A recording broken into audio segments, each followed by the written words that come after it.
Hello and welcome back to another video here on Very Cold Lasagna. I am of course DylanLasagna, and we're just a few days away, a few short hours, wherever and whenever you're watching this, from WWE's big United Kingdom event, Clash of the Castle.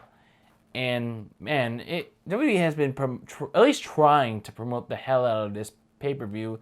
It's gonna be in Cardiff, Wales, in a big ass stadium, a big ass soccer stadium. The first time WWE's had a United Kingdom pay-per-view since the 1992 edition of Summerslam, when they were last in London for Wembley Stadium.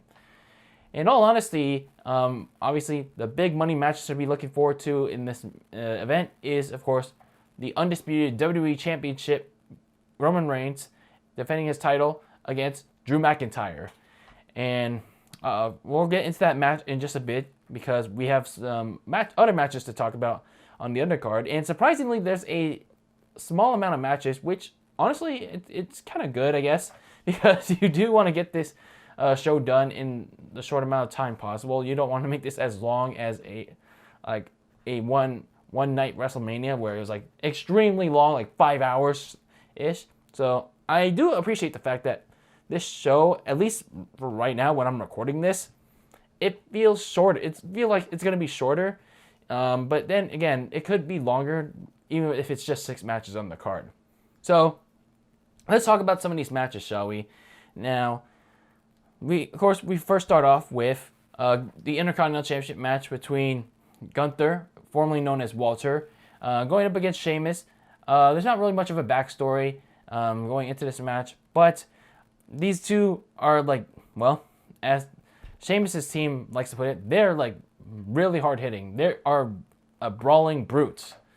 So these two are going to be really beating up each other, slapping each other's meats real hard. Their chests are probably going to be red by the end of this match. I'm not really too sure who's probably going to win this match. It's probably going to be Walter or Gunther, whatever his name is now. So, I mean, it should be a really physical matchup.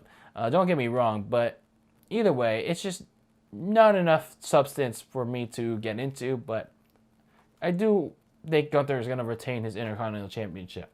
So next up, we have Liv Morgan defending her SmackDown Women's Championship against Shayna Baszler.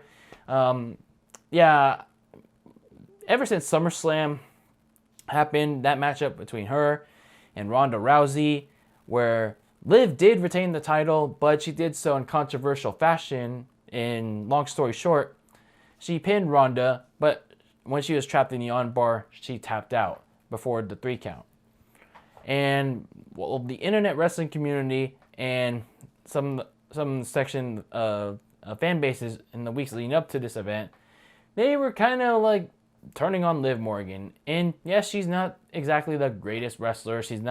Her mic skills are not that great, but you know, she's okay in the ring, and you know, she at least presents something to the casual viewer. Looks. So I honestly don't know what to expect for this matchup. I don't think Shayna Baszler is that like interesting as a wrestler. She's not even that. She's decent as a wrestler. I mean, she obviously has an MMA background, but I do think Liv Morgan's going to retain this title and to further advance the story between herself and Ronda Rousey. And surprisingly, I haven't heard any reference of Charlotte Flair yet. But let's keep it that way, shall we? So next up, we have Matt Riddle going up against Seth Rollins. I was kind of like intrigued by the fact of their promo this past week on Raw, their little back and forth. And yeah, some people say, oh, they said fuck, they said shit. They mentioned Matt Riddle's divorce on television. And honestly, that intensity was actually kind of interesting, but I mean, I would say interesting enough to make Seth Rollins like, oh, likable, or Matt Riddle likable. But either way, I mean, the fact that this has been one of the few like decently, but not like greatly interesting stories on Monday Night Raw. I mean, you gotta give it something, I guess. But I honestly don't know who wins here. Does Matt Riddle get the win? Does Seth Rollins get the win? Like, who benefits most from this? I mean, you'd think that Seth Rollins would to get into world title contention if Roman Reigns or Drew McIntyre wins, or let's say Matt Riddle wins, to bestow the honor of his friend Randy Orton. I don't know. So this match could go one or two ways, but I don't really know who to pull for here. And I don't know if I can really care to pull for anyone here. So another interesting matchup that kind of piqued my eyes in the last couple of days was a tag team matchup involving Edge and Rey Mysterio, two of my favorite all-time wrestlers, going up against Edge's former group, the Judgment Days, Finn Balor, and Damian Priest. And I think I said this in someone else's wrestling review that we should be at least be fortunate that this is not a 6-man tag team matchup that also has Dominic in it and also has Rhea Ripley in it, because oh my god, people would be so pissed at this matchup. People would be so furious, especially the casual wrestling community. Like, they would be fuming at this matchup. I don't know why. But either way, this has been fuming. This has been fuming for months now, ever since Edge got kicked out of Judgment Day. And I gotta say, Judgment Day has been like on a significant downward spiral. Like, what is their what's their purpose? Like, what exactly is the purpose of the Judgment Day? Like, right now without Edge, is it just to like do the whole 50 Shades of Grey treatment to Dominic with Rhea Ripley? Is that what is going on here? Because in all honesty, ever since they kicked out Edge of Judgment Day, I feel like all the manlyhood, all the significance, like even the credibility of that group just went to waste. Literally just went to waste. So you at least have Edge and Mysterio trying to revive this matchup. But in all honesty, what I can smell what's going to happen here is that they're going to have Dominic Mysterio turn heel. He's going to like cost Edge and Rey Mysterio this matchup, and he's going to join the Judgment Day. I mean, it's probably likely gonna happen. It's guaranteed to happen, right? Right? So look for the Judgment Day to win this matchup, and for Dominic to finally get his submission going with Rhea Ripley. So another 6-person tag team matchup that's gonna happen is one that has been building up since SummerSlam last month, and that is, of course, Bianca Belair, Alexa Bliss, and Asuka going up against Bayley's group, Bayley herself, and her Splatoon girls, Dakota Kai and Io Sky. Like, seriously, I don't understand, like, all of you on my Instagram reel, like, bashing me for my opinion that I'm entitled to of Dakota Kai. And you're entitled to your own opinion of Dakota Kai as well, but just expect a response from me to explain why I don't hate Dakota Kai as a person, okay? I don't deny her talent. It's just like with everyone else in pro wrestling today, what is her character? What's her story? Why should me, as a casual wrestling fan, be invested in Dakota Kai? Like, what's there for any casual wrestling fan to be invested to her, aside from technical work rate? Like, what's her gimmick? What is her gimmick? But that's a story for another time. So this feud between the 6 ladies has been building up between Bayley Splatoon girls and the Bianca, Alexa Bliss, and Asuka.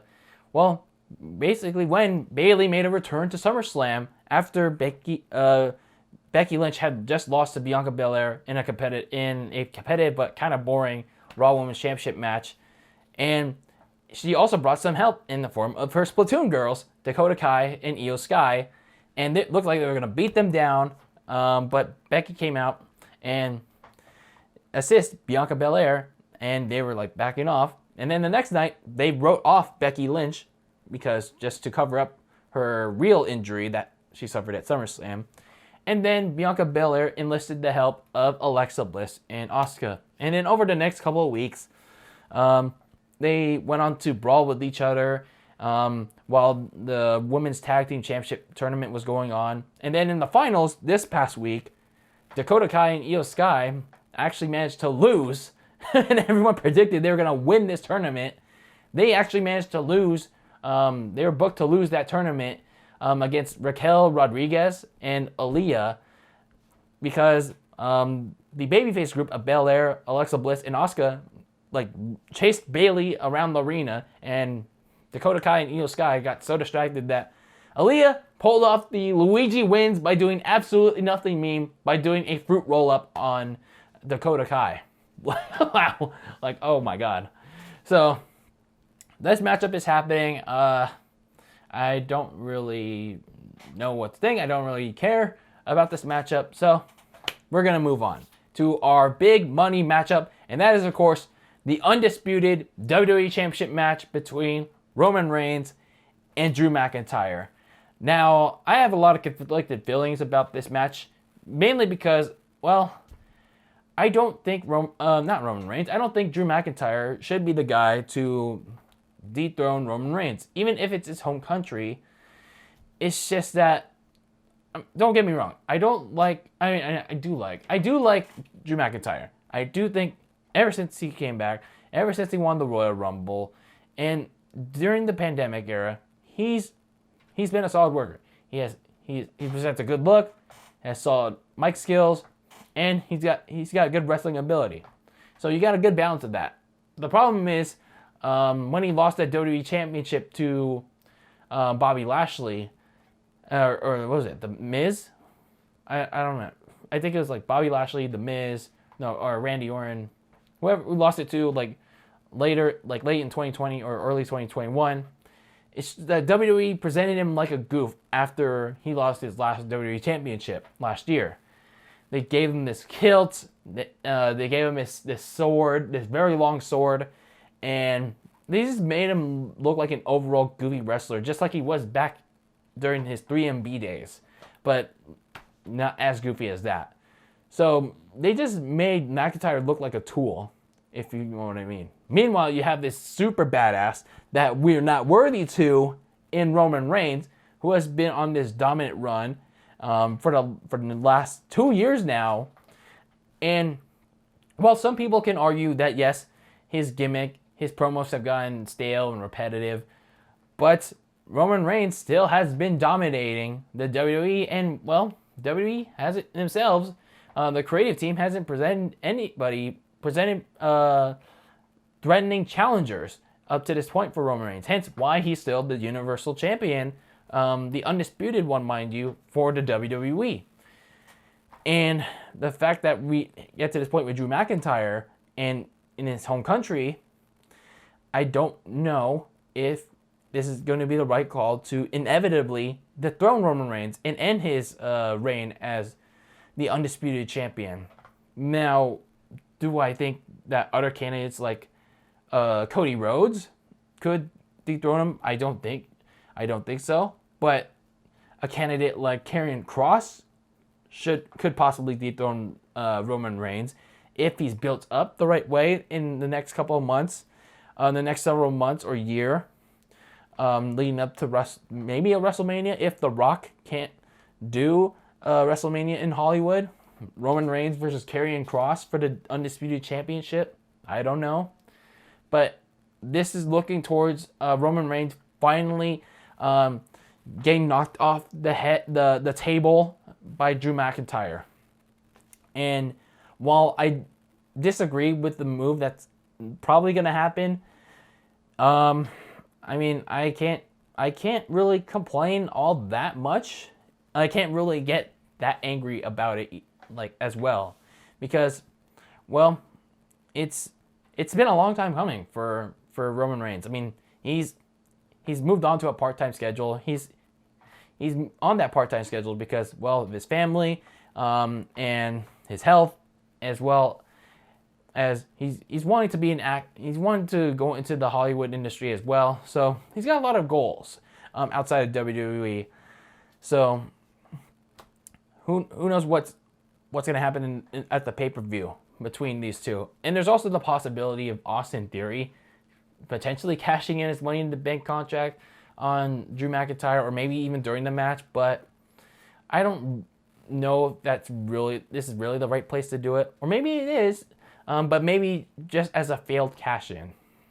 I don't know. I really don't know. But either way, I do think this is going to be the inevitable moment. Like, Drew McIntyre is the Thanos. I am inevitable. Roman Reigns could possibly be the Tony Stark. He is Iron Man, but evil. So, I don't know. I do think that this is going to be Drew McIntyre's inevitable recoronation at Clash of the Castle in his home country of the United Kingdom.